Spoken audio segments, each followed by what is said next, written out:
ഒടുവിൽ 2019 മുതൽ നമ്മുടെ ബഹുമാനപ്പെട്ട ഇടതുപക്ഷ ജനാധിപത്യ മുന്നണിയുടെ അതായത് ലെഫ്റ്റ് ലിബറൽ ആശയങ്ങളൊക്കെ കൈയാളുന്ന ചൂഷണത്തിനെതിരെയും പീഡനത്തിനെതിരെയും ഒക്കെ സംസാരിക്കുന്ന പിണറായി വിജയൻ ഗവൺമെൻറ് ഒളിച്ചു പിടിച്ച മറച്ചു പിടിക്കാൻ ശ്രമിച്ച വെപ്രാളം എന്തിന് എന്ന് ചോദിച്ചിട്ടുള്ള ഹേമ കമ്മിറ്റി റിപ്പോർട്ട് ഇന്ന് ഉച്ചയ്ക്ക് 2:30 പുറത്തു വന്നിരിക്കുന്നു. 2:30 വരെ ഗവൺമെൻറ് സമയം കൊടുത്തത് 1:45 VG അരുണിൻ്റെ ബെഞ്ച് ഈ ഹർജി കേൾക്കുമോ എന്ന് അറിയാൻ വേണ്ടി ഗവൺമെൻറ് കാത്തിരിക്കുകയായിരുന്നു. എങ്കിൽ ആ എക്സ്ക്യൂസ് പറഞ്ഞുകൊണ്ട് മാറ്റിവെക്കാമെന്ന് വെച്ചു. ആ VG അരുണിൻ്റെ ബെഞ്ച് പരിഗണിക്കാൻ നിന്നിട്ടുള്ള ഒരു ഹർജി എന്ന് പറയുന്നത്, ഒന്ന് നമ്മുടെ രഞ്ജിനി എന്ന് പറയുന്ന ഒരു നടി, അവരുടെ യഥാർത്ഥത്തിലുള്ള പേരെന്ന് പറയുന്നത് സാഷ സെൽവരാജ് എന്നാണ്. ആ സാഷ സെൽവരാജ് എന്ന് പറയുന്ന രഞ്ജിനി എന്ന് പറയുന്ന നടി കഴിഞ്ഞ ദിവസങ്ങളിൽ അവർക്ക് ഏറ്റവും ആദ്യം ഒരു പകർപ്പ് കിട്ടണമെന്നും അവരുടെ മൊഴിപ്പകർപ്പ് കിട്ടണമെന്നും റിപ്പോർട്ട് ആദ്യം അവർക്ക് വായിക്കാൻ കിട്ടണമെന്നും ഒക്കെ പറഞ്ഞൊരു ഹർജി കൊടുത്തിരുന്നു. ആ ഹർജി ഇന്ന് രാവിലെ ഡിവിഷൻ ബെഞ്ച് തള്ളി.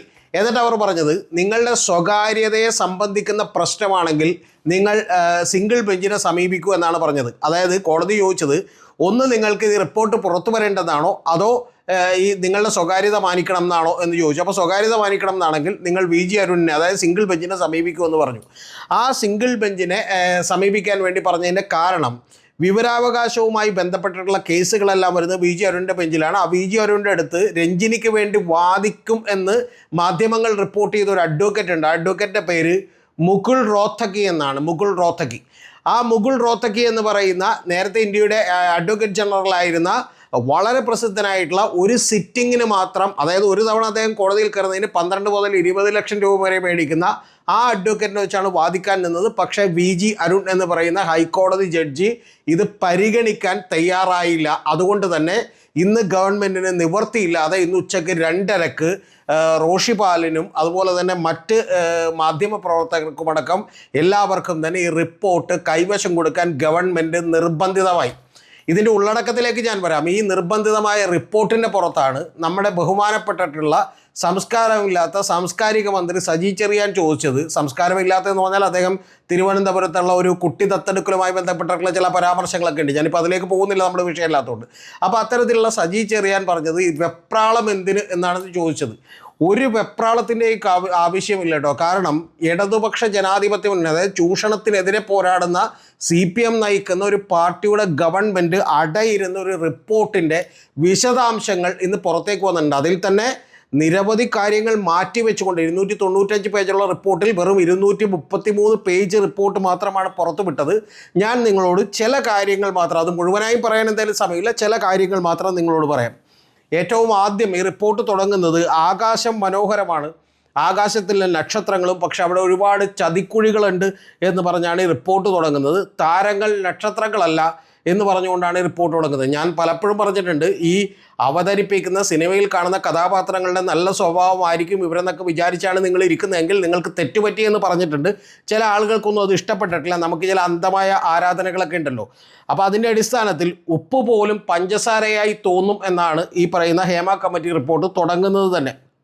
ഇതിൽ അടുത്ത വാചകം അവർ പറയുന്നത്, മലയാള ഈ സ്ത്രീകൾക്ക് ഒരു സ്ത്രീയും അവിടെ സുരക്ഷിതരല്ല, സ്ത്രീകൾ മുഴുവൻ അരക്ഷിതരാണ് എന്നാണ് പറഞ്ഞേക്കുന്നത്. ക്രിമിനലുകൾ സിനിമാ ലോകം നിയന്ത്രിക്കുന്നു എന്നാണ് പറഞ്ഞേക്കുന്നത്. ആ നിയന്ത്രിക്കുന്നതിൽ ചില നിർമ്മാതാക്കൾ, അപൂർവം ചില നിർമ്മാതാക്കൾ, വലിയ താരങ്ങൾ, അതുപോലെ തന്നെയുള്ള ഏതാണ്ട് വളരെ ചുരുങ്ങിയൊരു നമ്പർ 5-10 പേര് ചേർന്നിട്ടുള്ള ആളുകൾ ഈ സിനിമാ ലോകത്തെ മുഴുവൻ നിയന്ത്രിക്കുന്നു എന്നുള്ളതാണ്. പരാതി പറയാൻ പോലും സ്ത്രീകൾ പേടിക്കുന്ന ലെവലിൽ ആണ് അവിടെ ഉള്ളത് എന്നുള്ളതാണ്. അതായത് എല്ലാം കൊണ്ടും തന്നെ ഇത്തരത്തിലുള്ള വലിയ ഒരു അധോലോകമാണ് സിനിമ എന്നുള്ളതാണ്. ഇതിൽ മറ്റൊരു റിപ്പോർട്ട് വന്നേക്കുന്നത്, 2 വാചകങ്ങളാണ് സിനിമയിൽ സ്ത്രീകൾ കേൾക്കേണ്ടി വരുന്നത്. ഒന്ന്, കോംപ്രമൈസ് എന്നും അഡ്ജസ്റ്റ്മെൻ്റ് എന്നും. ഇത് രണ്ടും ചെയ്തുകൊണ്ട് മാത്രമേ നിങ്ങൾക്ക് അവിടെ നിലനിൽക്കാൻ കഴിയൂ എന്നാണ് പറഞ്ഞേക്കുന്നത്. ഇതുകൂടാതെ അവിടെ പറഞ്ഞിട്ടുള്ള ഏറ്റവും പ്രധാനപ്പെട്ട കാര്യം, പുതിയതായി സിനിമയിലേക്ക് വരുന്ന ആളുകളെ മെരുക്കിയെടുക്കുന്നതിന് വേണ്ടിയിട്ട് ചില കോപ്പറേറ്റിംഗ് ആർട്ടിസ്റ്റുകൾ എന്ന് പറയുന്നൊരു വിഭാഗമുണ്ട് എന്ന് പറഞ്ഞിട്ടുണ്ട്. അപ്പോൾ ഈ കോപ്പറേറ്റിംഗ് ആർട്ടിസ്റ്റുകൾ എന്ന് പറയുന്ന വിഭാഗം എന്ന് പറഞ്ഞിട്ടുണ്ടെങ്കിൽ, ആ കോപ്പറേറ്റിംഗ് ആർട്ടിസ്റ്റുകൾ നമുക്കറിയാം, നേരത്തെ തന്നെ ചില അമ്മ നടിയൊക്കെ ആയിട്ട് വളരെ പ്രശസ്തയായിട്ടുള്ള നിരവധി മറ്റേ സിനിമകളിൽ അമ്മയായിട്ട് അഭിനയിച്ചിട്ടുള്ള, ആർക്കും ഇഷ്ടം തോന്നുന്ന ഒരു അഭിനയം കാഴ്ചവെച്ചിട്ടുള്ള അവരൊക്കെ അടക്കം ഈ പറയുന്ന പേരുദോഷം കേട്ടവരാണ്. നേരത്തെ പലതരത്തിലുള്ള പരാമർശങ്ങളും ചില മാഗസിൻസിലും ചില ആളുകളുടെ ഇൻ്റർവ്യൂകളിലുമൊക്കെ ചാനലുകളിലുമൊക്കെ നേരത്തെ തന്നെ വന്നിട്ടുണ്ട്. പിന്നെ ആരും അതത്ര ഗൗരവത്തോടുകൂടി എടുത്തില്ല. പിന്നെ ഒരു അപകടത്തിൽ മരിച്ചു പോയിട്ടുള്ള എന്ന് പറഞ്ഞിട്ടുണ്ടെങ്കിൽ ഒരു തീപിടുത്തവുമായി ബന്ധപ്പെട്ട് മരിച്ചിട്ടുള്ള ഒരു നടിയെക്കുറിച്ചുമൊക്കെ ഇത്തരത്തിലുള്ള ആരോപണങ്ങളുണ്ടായിരുന്നു. അവരൊക്കെ തന്നെ ഈ പുതിയ വരുന്ന ആളുകളെ ഇവരുടെ രീതിക്കനുസരിച്ച്, അതായത് ഇവരുടെ ലൈംഗിക തൃഷ്ണകൾക്കനുസരിച്ച് അവരെ ഉപയോഗിക്കാൻ വേണ്ടുന്ന രീതിയിലേക്ക് അവരുടെ മനസ്സിനെ പാകപ്പെടുത്തുക എന്നുള്ള ഒരു കാര്യം ചെയ്തിരുന്നു എന്നാണ് പറയുന്നത്. ഇത് കൂടാതെ ഈ ചില ഷോകൾ എന്ന് പറഞ്ഞ് വിദേശത്ത് കൊണ്ടുപോവുകയും അവിദേശത്ത് കൊണ്ടുപോകുമ്പോഴും ഇത്തരത്തിൽ ഇവരെ മെരുക്കിയെടുക്കുന്നതിനുള്ള ഒരു കാര്യമാണ് ചെയ്തുകൊണ്ടിരുന്നതെന്നും ഇത്തരത്തിൽ ഒരു വലിയ മാഫിയ സംഘമാണ് ഈ സിനിമകൾ ഭരിച്ചുകൊണ്ടിരുന്നത് എന്നാണ് പറഞ്ഞേക്കുന്നത്. ഇതിൽ ക്രിമിനലുകൾ സിനിമാ ലോകത്തെ നിയന്ത്രിക്കുന്നു എന്നാണ് പറഞ്ഞേക്കുന്നത്. ഇത് കൂടാതെ നിങ്ങളൊന്ന് ആലോചിച്ച് നോക്കണം കേട്ടോ. സാധാരണ നമ്മുടെ നാട്ടിൽ ഇപ്പോൾ സൂര്യനെല്ലി പീഡന കേസ്, അല്ലെങ്കിൽ കിളിരൂർ പീഡന കേസ്, അല്ലെങ്കിൽ ഐസ്ക്രീം പീഡന കേസ്, റോബിനച്ചൻ്റെ പീഡന കേസ്, ഇത്തരത്തിലുള്ള പീഡന കേസുകളൊക്കെ തന്നെ വലിയ വാർത്തയാകുന്ന ഒരു നാട്ടിൽ ഒരു വ്യവസായത്തിനകത്ത് തന്നെ ഇത്തരത്തിലുള്ള ക്രിമിനലുകൾ പിടിമുറുക്കിയിരിക്കുന്നു എന്നുള്ളതും അവർ ഇതിലേക്ക് വരുന്ന ഏതൊരു സ്ത്രീയെയും വളരെ മോശമായി തന്നെ ട്രീറ്റ് ചെയ്യുന്നു എന്നുള്ളതും അവരുടെ ഇംഗിതങ്ങൾക്ക് വഴങ്ങുന്നവരായി മാറ്റിയെടുക്കുന്നു എന്നുള്ളതും അങ്ങനെ മാറാത്തവർക്കൊന്നും ചാൻസ് കിട്ടുന്നില്ല എന്നുള്ളതും നിങ്ങൾ മനസ്സിലാക്കണം. ഇതിൽ തന്നെ ഒരു ഉദാഹരണം പറയുന്നുണ്ട്. ആ ഉദാഹരണം പറയുന്നത് ഒരു സംവിധായകൻ ന്യൂഡിറ്റി ഉള്ള ഒരു രംഗത്ത്, അതായത് പൂർണ്ണമായും നഗ്നയായിട്ടും അതുപോലെ ലിപ് ലോക്കുള്ള രംഗത്തുമൊക്കെ അഭിനയിക്കണമെന്നൊരു നടിയോട് ആദ്യം പറഞ്ഞു. പക്ഷെ അത് പറഞ്ഞില്ല, ചില ഇൻറ്റിമേറ്റ് സീൻസ് ഉണ്ടെന്ന് പറയുകയും ആ നടി നിരവധി തവണ ഈ സംവിധായകനോട് ചോദിക്കുകയും ചെയ്തതിന് ശേഷം അദ്ദേഹം അത് പിന്നെ പറയാമെന്ന് പറഞ്ഞ് മാറ്റിവെക്കുകയും ഏറ്റവും ഒടുവിൽ അത് ന്യൂഡിറ്റിയും ഇൻറ്റിമേറ്റ് ആയിട്ടുള്ള ചുംബന രംഗങ്ങൾ ചെയ്യിപ്പിക്കുകയും അതിനുശേഷം ബ്ലാക്ക് മെയിൽ ചെയ്യുകയും ചെയ്തു ഈ പെൺകുട്ടി. അതായത് കൂടെ കിടന്നാലേ പറ്റുള്ളൂ എന്ന് പറഞ്ഞ് എന്ത് ചെയ്തു, ബ്ലാക്ക് മെയിൽ ചെയ്തു എന്നാണ് പറയുന്നത്. ഇത് റിപ്പോർട്ടിലുള്ള കാര്യമാണ്. അപ്പോൾ ആ പെൺകുട്ടി ചില എതിർപ്പുകൾ പ്രകടിപ്പിച്ചപ്പോൾ കരാറുണ്ട് എന്ന് പറഞ്ഞ് ഭീഷണിപ്പെടുത്തി എന്നുള്ളതാണ്. ഇതുപോലെയുള്ള നിരവധി സംഭവങ്ങളാണ് അതിനകത്ത് എഴുതി വച്ചിട്ടുള്ളത്. ഇതിൽ ഏറ്റവും പ്രധാനപ്പെട്ട ഒരു കാര്യം എന്ന് പറയുന്നത് ചില പ്രമുഖരായിട്ടുള്ള സംവിധായകരെക്കുറിച്ചും അതുപോലെ തന്നെ നടന്മാരെക്കുറിച്ചും എല്ലാം തന്നെ വളരെ മോശപ്പെട്ട കാര്യങ്ങൾ ഈ പറയുന്ന റിപ്പോർട്ടിലുണ്ട്. ഞാനിപ്പോൾ മുഴുവൻ നിങ്ങളോട് ഉദ്ധരിക്കുന്നില്ല.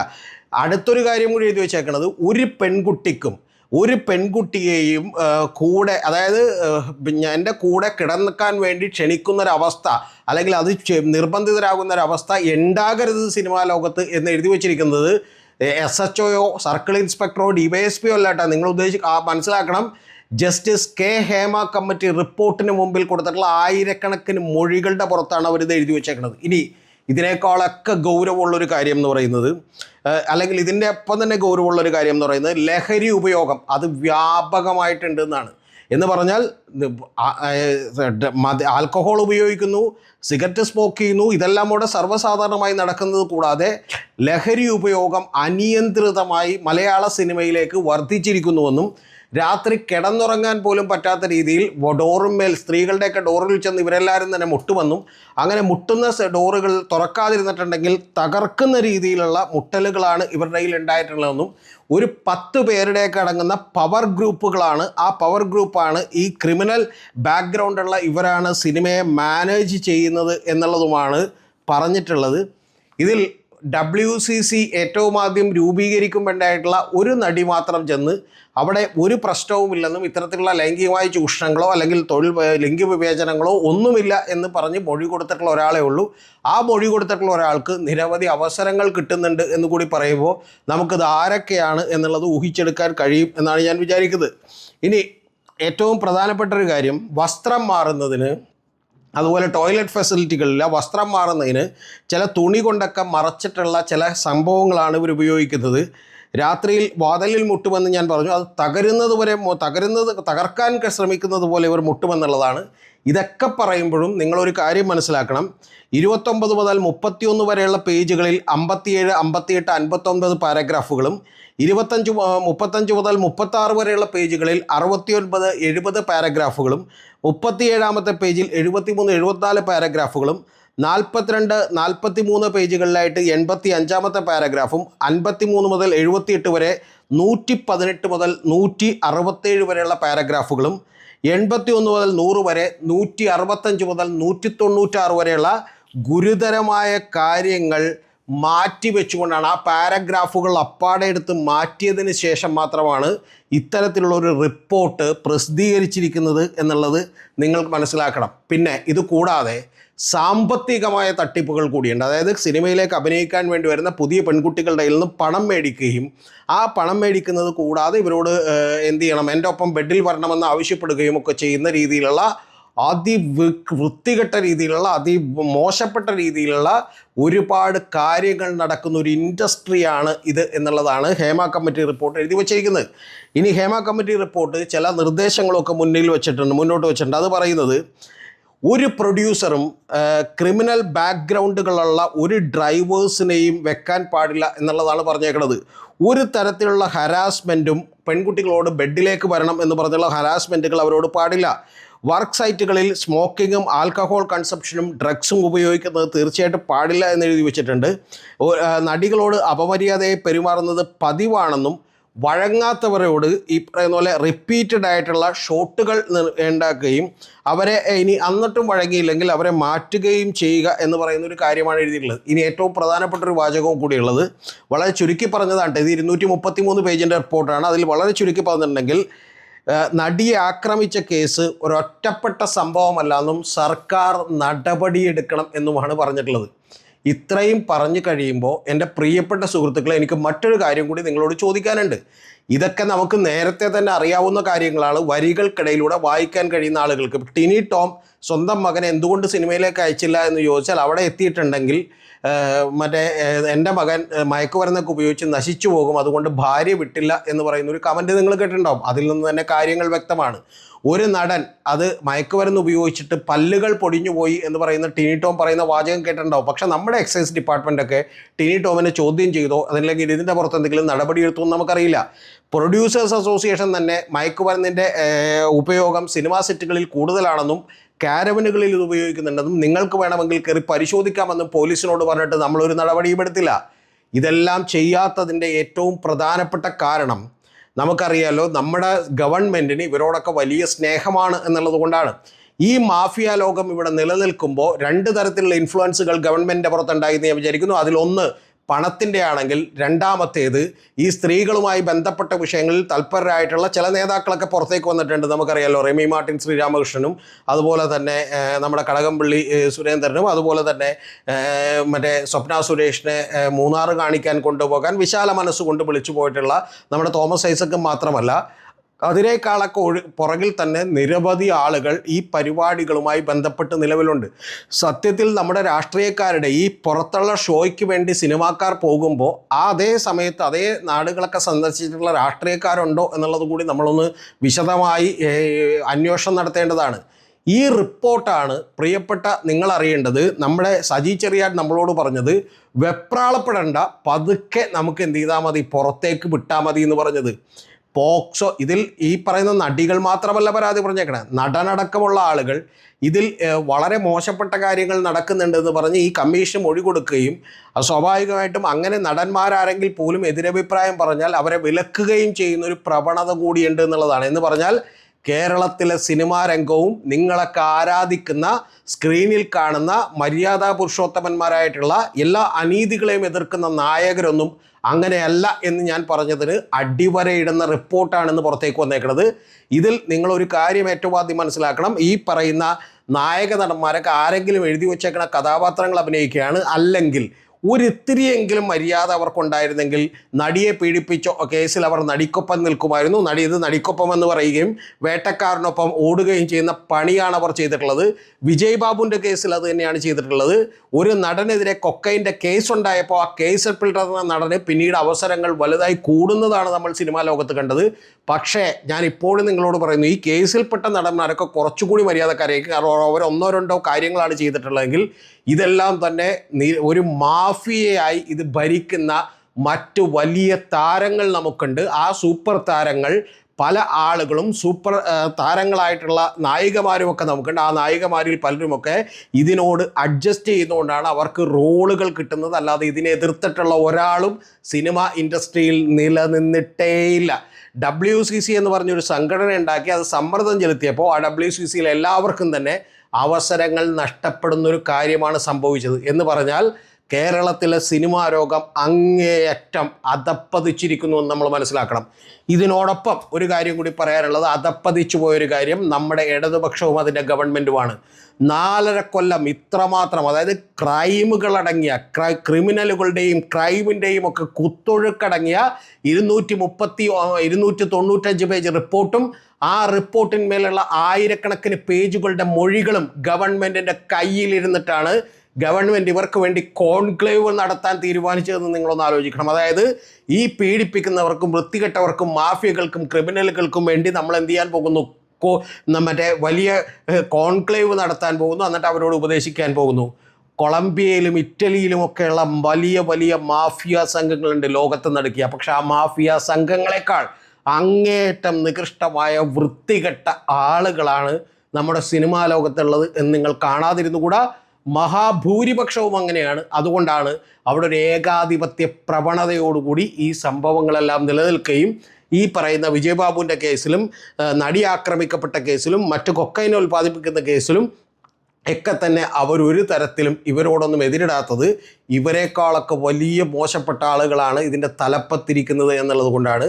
അതുകൊണ്ടാണ് ഹേമ കമ്മീഷൻ പറഞ്ഞേക്കുന്നത്, ഈ കമ്മിറ്റി പറഞ്ഞേക്കുന്നത്, ഈ പറയുന്ന ഗവൺമെൻറ് ഇതിനകത്ത് ഇടപെടണമെന്നാണ്. ഇങ്ങനെ ഒരു റിപ്പോർട്ടും വെച്ചുകൊണ്ടാണ് സജി ചെറിയാനും പിണറായി വിജയനും ഏതാണ്ട് 4.5 കൊല്ലം അടയിരുന്നത്. ഇത് പറയുമ്പോൾ നിങ്ങളൊന്ന് ആലോചിക്കണം. ഈ നാട്ടിലെ പാവപ്പെട്ട സാധാരണക്കാരുടെ കയ്യിൽ നിന്ന് പിടിച്ചു പറിച്ച 1,06,00,000 രൂപയാണ് ഹേമ കമ്മിറ്റിക്ക് കൊടുത്തത്.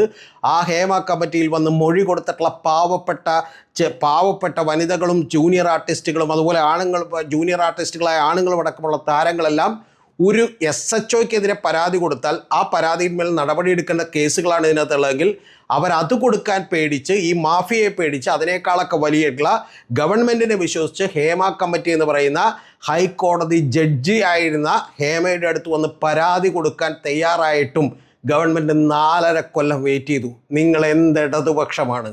നിങ്ങൾ എന്ത് കമ്മ്യൂണിസ്റ്റാണ്? എന്ത് ചൂഷകർക്കെതിരെ പോരാടുന്നവരാണ്? എന്ത് പീഡകർക്കെതിരെ പോരാടുന്ന ആളുകളാണ്? പീഡിപ്പിക്കുന്നവൻ്റെ ഒപ്പം നിൽക്കുന്ന ഒരു ഗവൺമെൻറ്റാണ് നിങ്ങൾ. ഇനി ഇതെല്ലാം പോട്ടെ, ഈ ഗവൺമെൻറ്റിനെ മാത്രം നമുക്ക് കുറ്റം പറയാൻ പറ്റില്ല. നമ്മുടെ രാഷ്ട്രീയമൊന്ന് നിങ്ങൾ ആലോചിച്ച് നോക്ക്.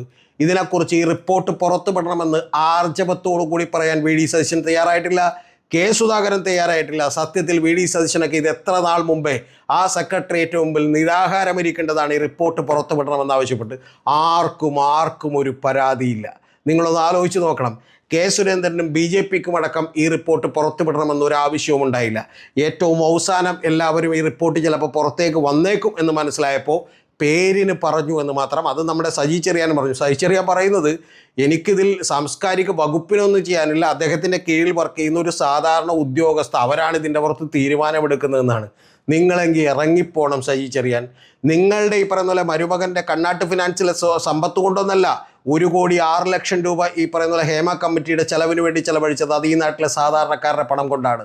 ഒരു പിണറായി വിജയൻ്റെയും തറവാട്ടിൽ നിന്നെടുത്ത പണം കൊണ്ടല്ല ഈ പണം ചെലവഴിച്ചത്. അത് ഈ സാധാരണക്കാരൻ്റെ പണത്തിൽ നിന്നാണ്. ഈ നാട്ടിൽ നീതിയും ലിംഗസമത്വവും ഒക്കെ പുലരാൻ ആഗ്രഹിക്കുന്ന ആളുകളാണ് ഈ പറയുന്ന നിങ്ങൾ അറിയേണ്ടത്. ഈ ഹേമ കമ്മിറ്റി റിപ്പോർട്ട് പുറത്തു വരണമെന്ന് ആഗ്രഹിച്ചത്. സത്യത്തിൽ ഇപ്പോൾ പോലും ഗവൺമെൻറ് അത് പുറത്തു വിട്ടത് ഞാൻ വിചാരിക്കുന്നത് കോടതിയുടെ ഇടപെടലുണ്ടായതുകൊണ്ടാണ്. അതിനേക്കാൾ ഉപരി റിപ്പോർട്ടർ എന്ന് പറയുന്ന ഒരു ചാനൽ ഞങ്ങൾ തിങ്കളാഴ്ച വരെ വെയിറ്റ് ചെയ്യും, അല്ലെങ്കിൽ ചൊവ്വാഴ്ച 11 മണിക്ക് ഞങ്ങളിത് പുറത്തുവിടും.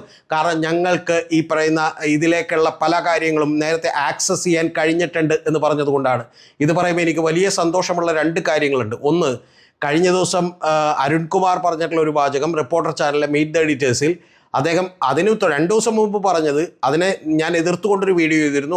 അദ്ദേഹം പറഞ്ഞത്, ഈ ഹേമ കമ്മിറ്റി പുറത്തുവിടാൻ ഗവൺമെൻറ് എപ്പോഴും സർവ്വസന്നദ്ധമാണ്, എല്ലായിടത്തും ഗവൺമെൻറ് പറഞ്ഞേക്കണത് ഞങ്ങളത് പുറത്തുവിടാം എന്നാണെന്നാണ് പറഞ്ഞേക്കുന്നത്.